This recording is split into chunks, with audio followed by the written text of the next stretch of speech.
Bueno, buenas tardes a todos. Hoy estamos con Mariana Cheruti de Viñedo de los Vientos en Uruguay, que nos va a contar un poco de todo a través de la historia del proyecto y cómo es hacer vinos y de esa manera en donde están plantados.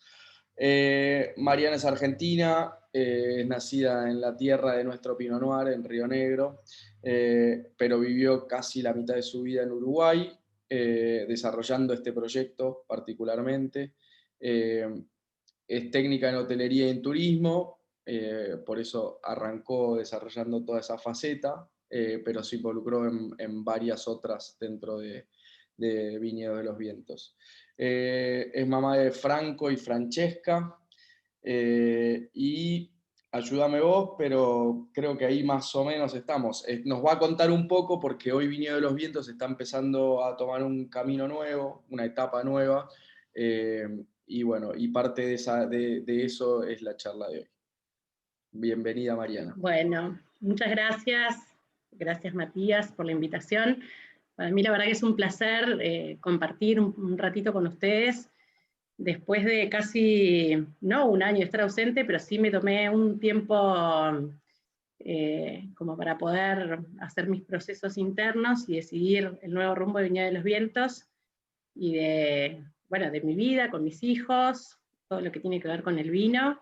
Como tú dijiste, soy técnica en turismo y he desarrollado todo lo que es el enoturismo y aporté mucho a la historia del enoturismo de Uruguay, que fundamos en el 2004 los Caminos del Vino de Uruguay por primera vez, pero también, como tú dijiste, me involucré en la parte comercial y en varios ámbitos de Viñedo de los Vientos, porque siempre fue una empresa familiar muy chiquita, así que, bueno, tuve la suerte de poder criar a mis hijos en un lugar tan lindo como este, en un país tan lindo como Uruguay que le debo tanto, ¿no? Es para mí un placer.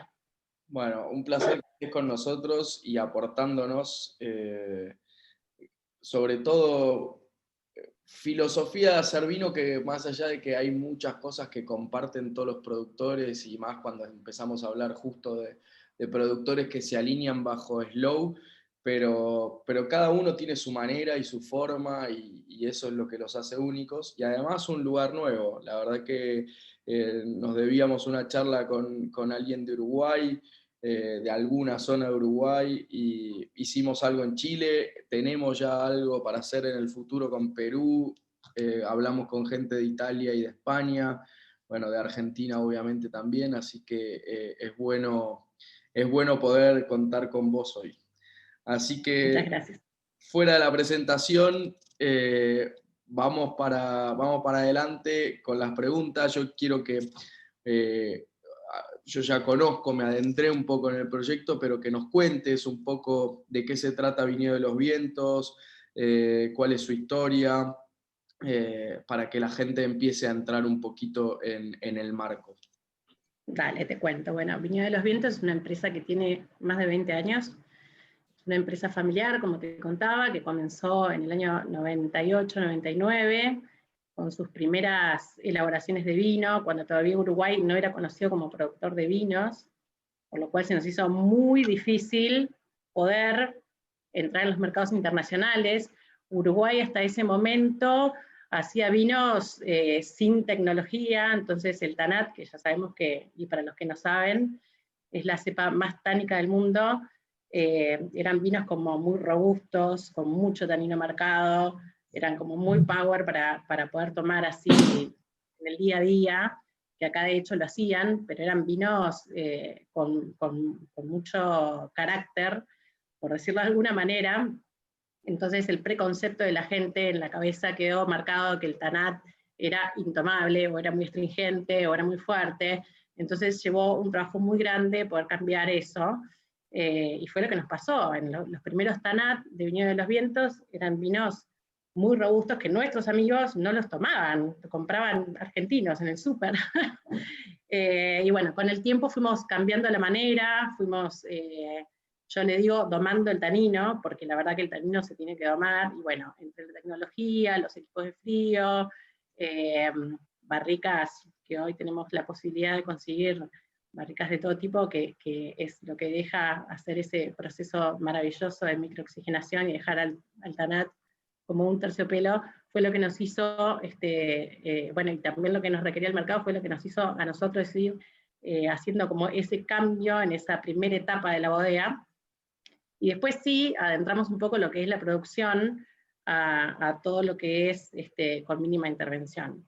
Entonces, el cambio en la producción de Viñedo de los Vientos se fue haciendo de manera paulatina. Yo creo que esto de hacer vino no es de un día para el otro, lógicamente uno tiene que querer hacerlo, tiene que tener el amor por hacerlo, porque las cosas sin amor me parece que no salen bien. Entonces, bueno, así fue un poco la manera en que comenzamos a hacer en Viñedo de los Vientos.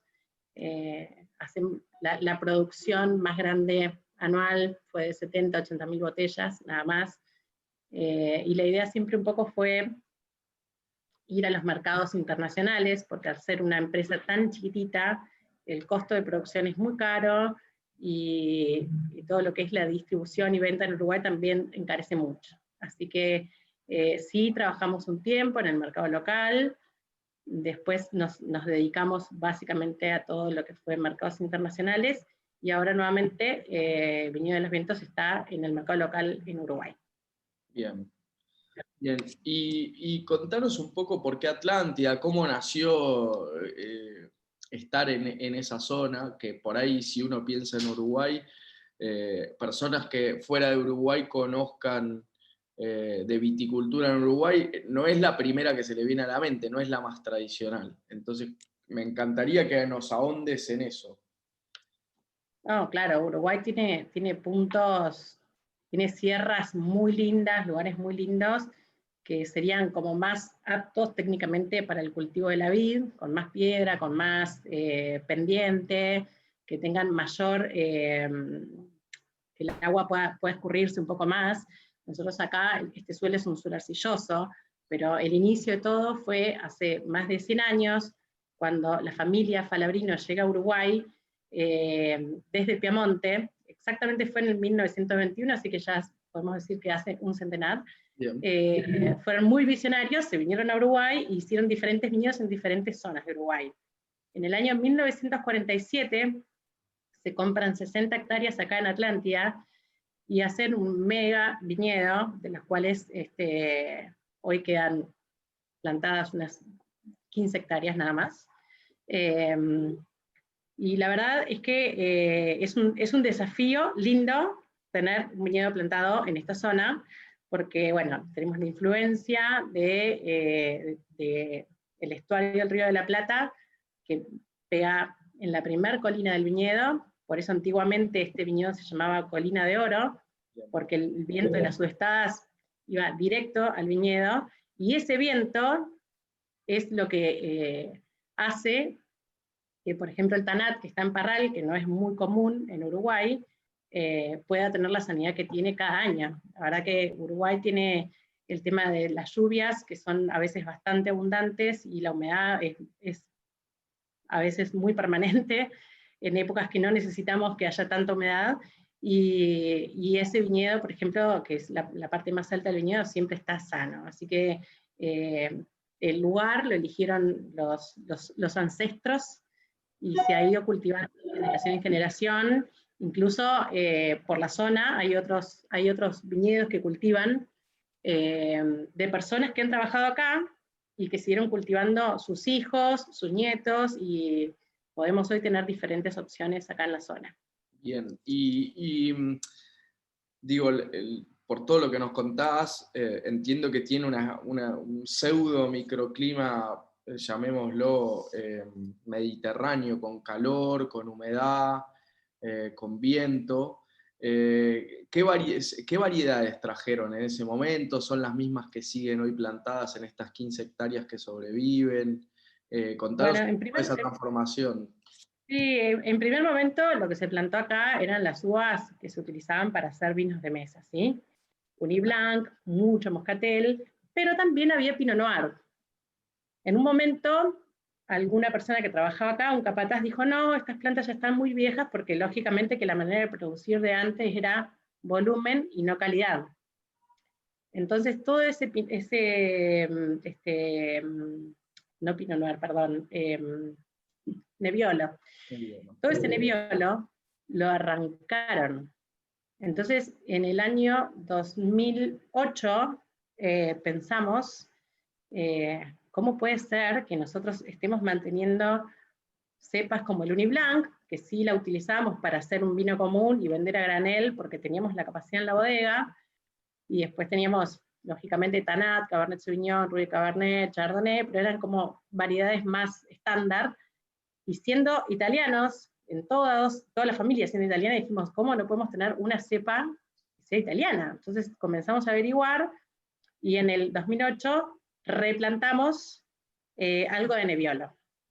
La primera cosecha la hicimos entre la familia, un domingo, hicimos 100, 120 botellas, el resultado fue muy bueno, así que ese fue la primera zafra 2014, y ahí comenzamos a hacer el Nebbiolo, que después se empezó a hacer el Nebbiolo crudo, que es el con mínima intervención y sin ningún tipo de agregado, un vino que está buenísimo y que la etiqueta es mi pie, así que yo lo adoro.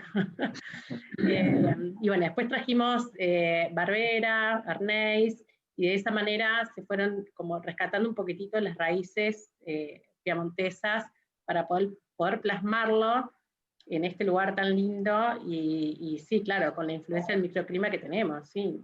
Acá, la verdad es que tenemos la suerte de tener la playa, haces 4 kilómetros, tenés una playa que si bien es río, las arenas son blancas, son muy lindas, y la influencia que tenemos de los vientos del Río de la Plata son increíbles, y es lo que le da como ese touch que caracteriza a los vinos de Viña de los Vientos.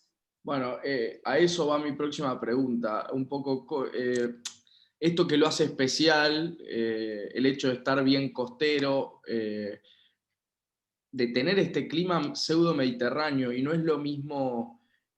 Ahora yo sé que en Australia están tratando están investigando mucho con variedades justamente italianas del Mediterráneo, porque ellos creen tener esa influencia en el sur, pero creo que no se da en muchos lugares, porque acá justamente aparte tenés la influencia de la unión del río con el mar, y eso es algo bastante especial que no se encuentra en todos lados, y creo que debe hacer especial inclusive a cómo manejan ustedes la viña, digamos. No creo que sea algo igual que en cualquier lado.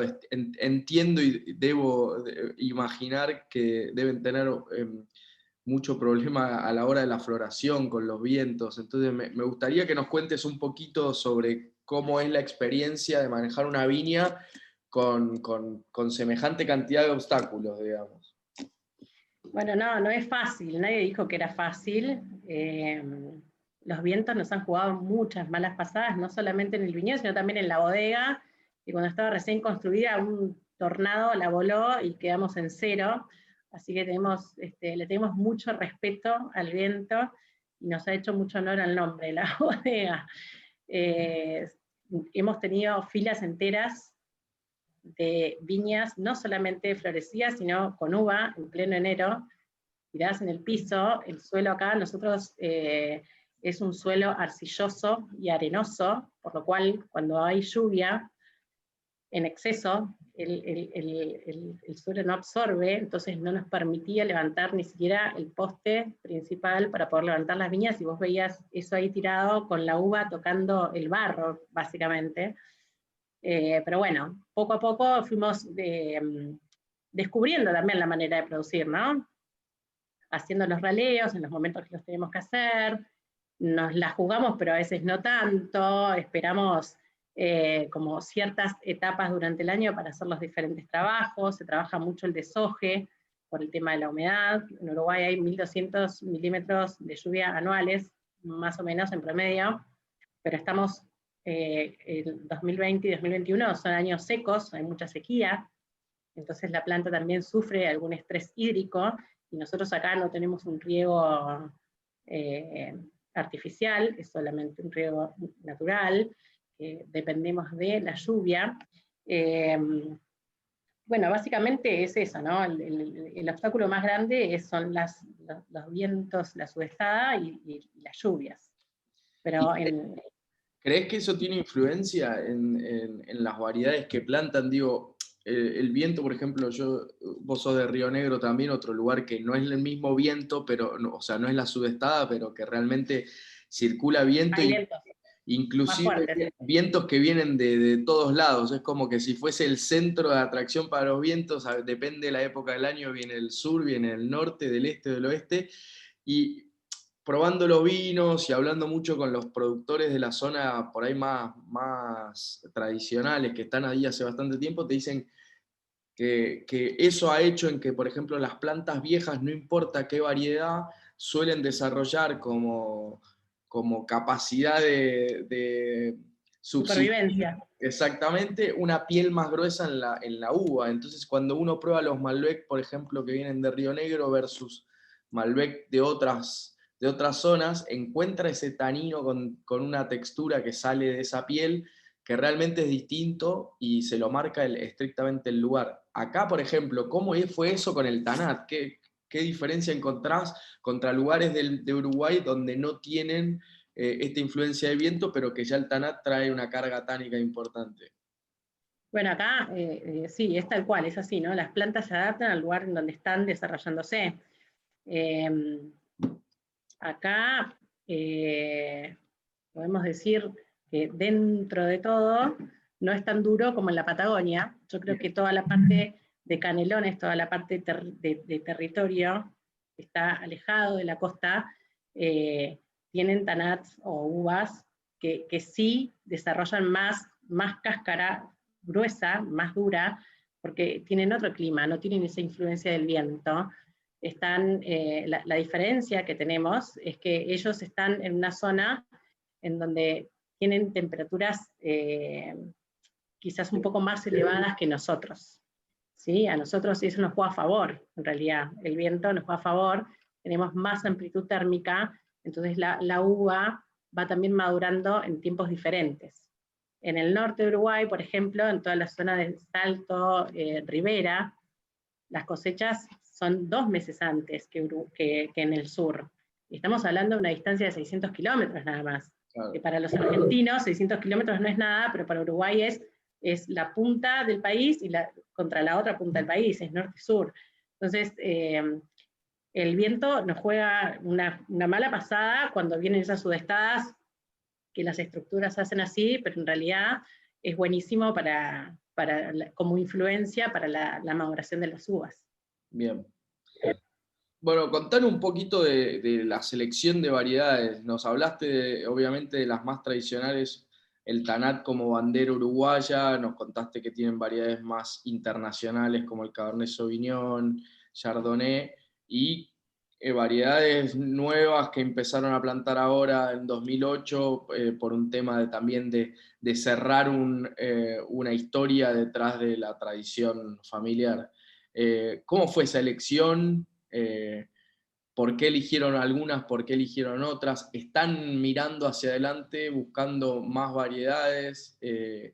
¿Tratan de hilar? Ahora, yo sé que en todos lados se plantaban las variedades que se vendían, pero poco análisis había de si esta variedad era ideal para este lugar.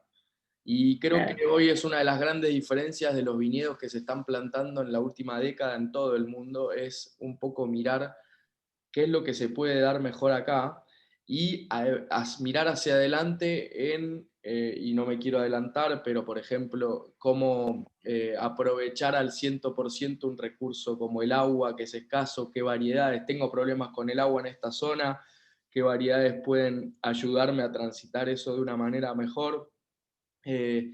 ¿Cómo fue esa elección? Bueno, nada, lo dejo en tus palabras. En realidad se eligieron las variedades. El Nebbiolo básicamente era porque queríamos rescatar lo que estaba plantado en el viñedo antiguamente, así como trabajamos diferentes técnicas de vinificación, que incluso uno de los vinos que tenemos es un licoroso, que se hizo una técnica de vinificación en base a un librito que llegó de Italia con el abuelo, tratando de rescatar un poquitito, no solamente las variedades, sino las técnicas de vinificación antiguas, y poder ir haciendo productos diferentes porque eso es lo divertido, ¿no? Tener cosas que te representen y que estén buenas y que sean únicas. En el caso del Nebbiolo quisimos traerlo sabíamos que acá se daba bien, se hizo la selección del clon y era también a prueba y error, porque en Uruguay solamente había una bodega que tenía Nebbiolo, que es la bodega Carrau, así que no teníamos como mucha referencia. Y el Arneis y el Barbera no teníamos ninguna referencia, porque tampoco en Latinoamérica, Barbera sí hay, creo que en Argentina y algo en Chile, pero Arneis nadie tiene plantado, o por lo menos en ese momento nadie tenía plantado, por lo cual eso fue tirarnos a la pileta y probar algo nuevo, y el resultado es muy bueno. A mí me gustan básicamente los vinos que son secos, y el corte que tenemos de Arneis con Chardonnay me pareció buenísimo que terminemos haciendo un corte porque no tenemos grandes cantidades de producción, pero básicamente ese fue o sea, podríamos seguir plantando y probando, experimentando, pero en realidad no teníamos mucha referencia de cómo podía darse en este suelo, este clima. Obviamente que hubo un trabajo atrás de investigación para saber cuál era el mejor pie, bueno, las condiciones de cada una de producción de cada una de las uvas, pero nosotros tenemos un clima bastante similar a lo que es Piamonte, entonces las uvas piamontesas tenían, o estábamos convencidos al menos, de que se podía dar medianamente bien. Y así fue que, bueno, seguimos obviamente con los Tanat, que por supuesto es el vino ícono, y tenemos varias variedades de Tanat en la bodega, y el Cabernet Sauvignon lo usamos solamente para hacer un corte. Bien. Y el resto, bueno, tenemos las dos blancas que hacemos Estival, que es uno de los vinos más conocidos de Viña de los Vientos.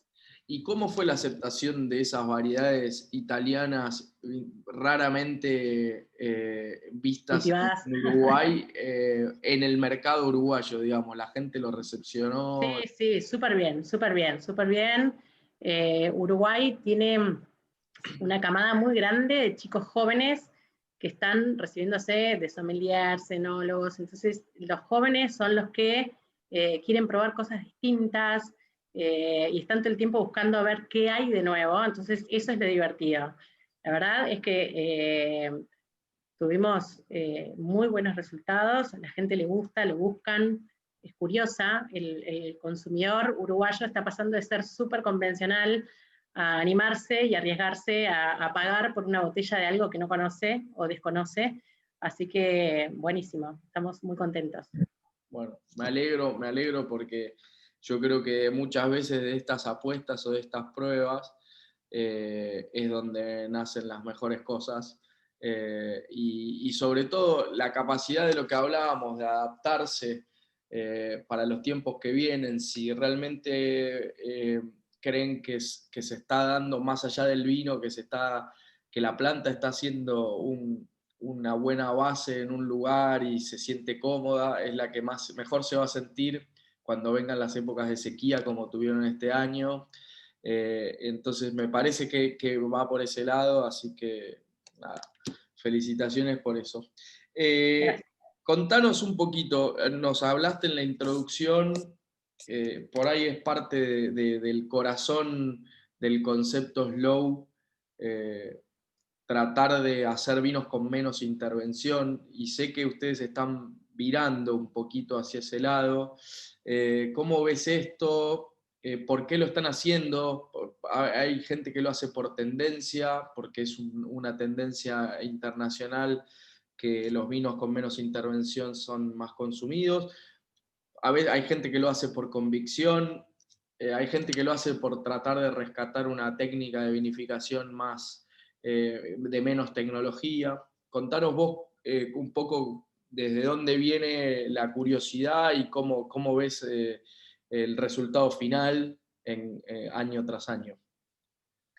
Bueno, mira, en principio te digo, las modas son modas, y yo creo que si son solo modas vamos mal, porque puede durar 2, 3 años y después volvemos a lo mismo, y eso me parece que no estaría bueno. Creo que una de las cosas que todos hemos analizado durante estos meses de cuarentena, de estar un poco encerrados, de poner al límite la paciencia, la tolerancia, es un poco eso, ¿no? Es replantearnos un poquitito hacia dónde vamos y qué es lo que queremos, y saber que las cosas van por un camino errado si es que seguimos pensando en que tenemos que seguir haciendo las cosas siempre igual. En mi caso, bueno, como ya sabés, toda la parte de enoturismo que trabajamos acá, siempre traté de trabajarlo con productores locales. Atlántida es un lugar muy chiquitito, que fue creciendo y que se han ido desarrollando diferentes producciones de quesos, de hortalizas, frutas. Entonces siempre traté de ofrecer a todos los turistas que nos visitaron lo más fresco, lo más natural que tengamos, incluso con mi huerta, que la gente podía cosecharse sus cositas. Y Patricio Tapia fue uno de los que me dijo, ¿puedo comer más ensalada? Porque cambia, ¿no? Cambia el gusto, cambia la sensación. Y en el caso de los vinos es lo mismo. Estamos ahora trabajando con diferentes productores, que acá la producción se torna cada vez más difícil, cada vez más viñateros están cerrando por varias dificultades, sobre todo económicas, y más con esto de la pandemia, que no han podido vender o no han podido cobrar sus producciones a tiempo. Entonces son familias que viven de eso. Entonces un poco la idea es comenzar a trabajar con diferentes pequeños productores, ir haciendo esa reconversión en los viñedos para poder obtener la uva que necesitamos para tener vinos que sean de baja intervención o mínima o cero. Siempre va a depender del lugar, siempre va a depender de las condiciones climáticas de cada año, pero esa es la tendencia y bueno, es lo que a mí me gustaría que la gente pueda disfrutar, ¿no? No hacer grandes cantidades, hacer lotes chiquititos.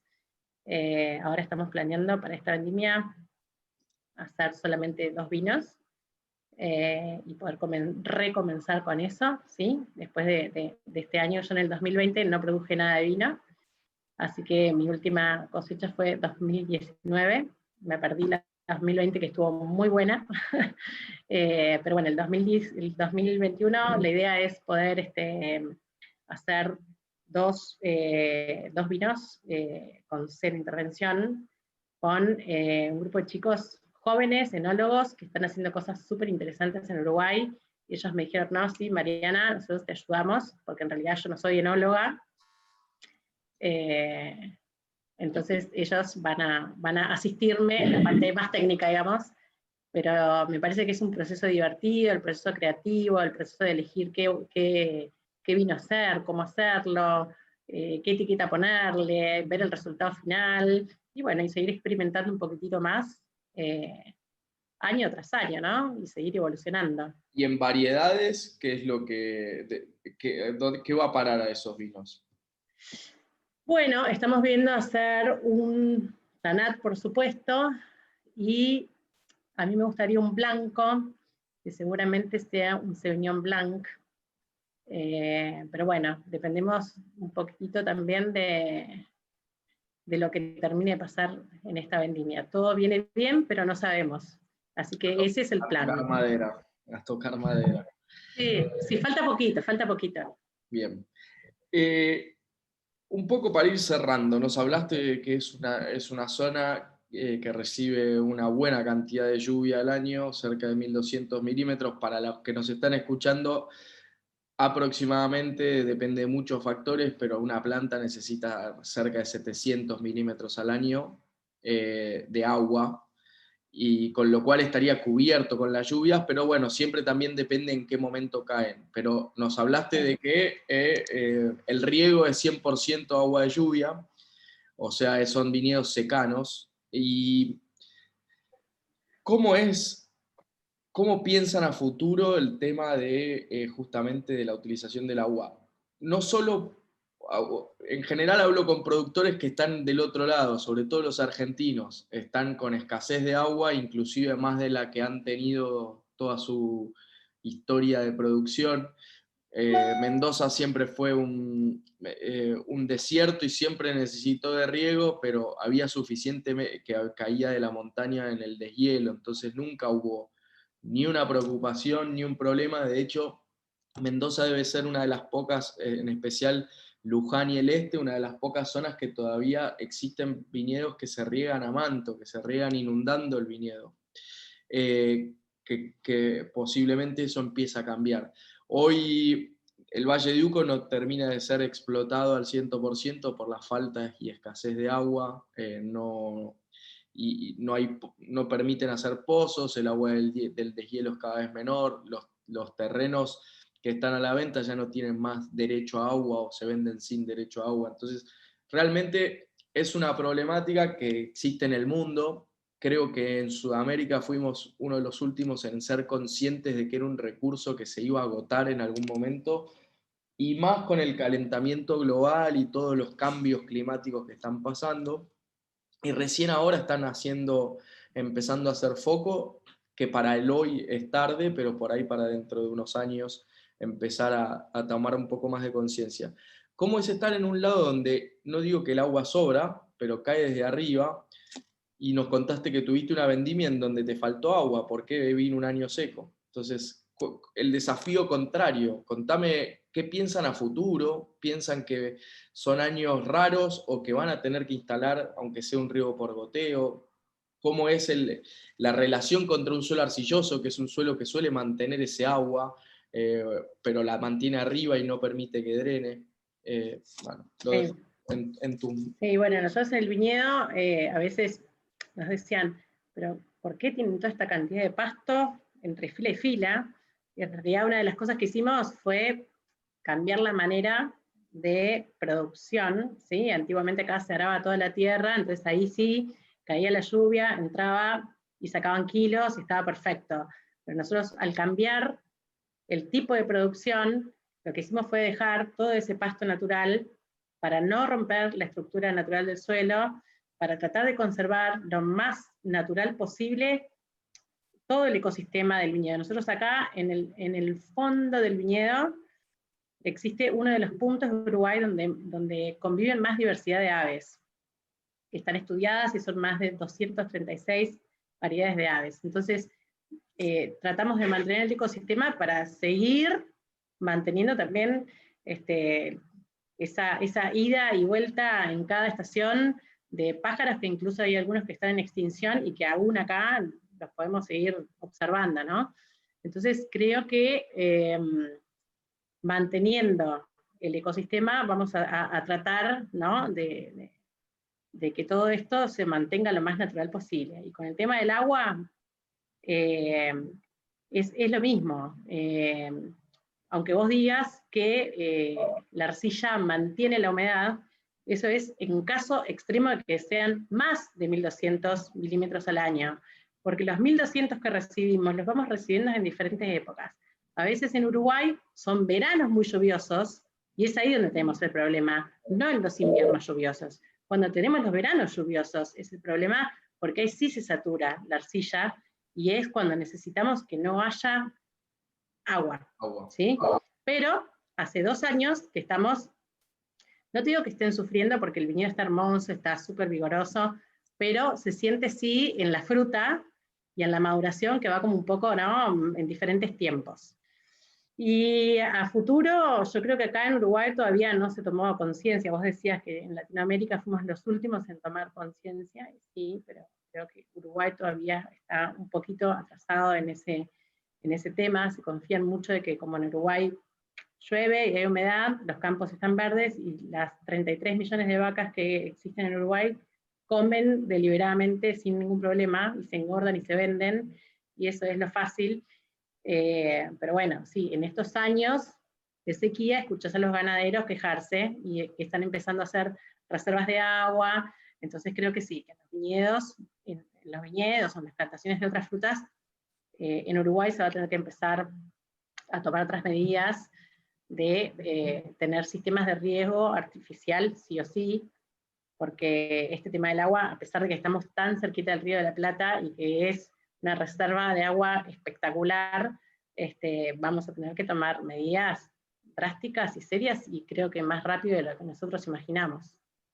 Sí, además yo creo que, yo decía Latinoamérica o Sudamérica, creo que no solo va de la mano de los productores, a veces el consumo de agua en el día a día de la persona común, regular, en su casa, abrir la canilla para lavarse los dientes y no cerrarla, donde me incluyo, digo, ¿no? A veces es como que nos cuesta tomar conciencia porque muchas veces la factura de agua viene y como te cobran por metro cuadrado y no por el consumo, es como que uno no termina de tomar conciencia hasta que le duele, pero la realidad es que es un recurso que cada vez va a ser más escaso. Bueno, hay gente que dice que la próxima guerra mundial será por el agua y no suena tan loco pensando Tan loco. en en los problemas que ya causó con el poco tiempo que hay de escasez.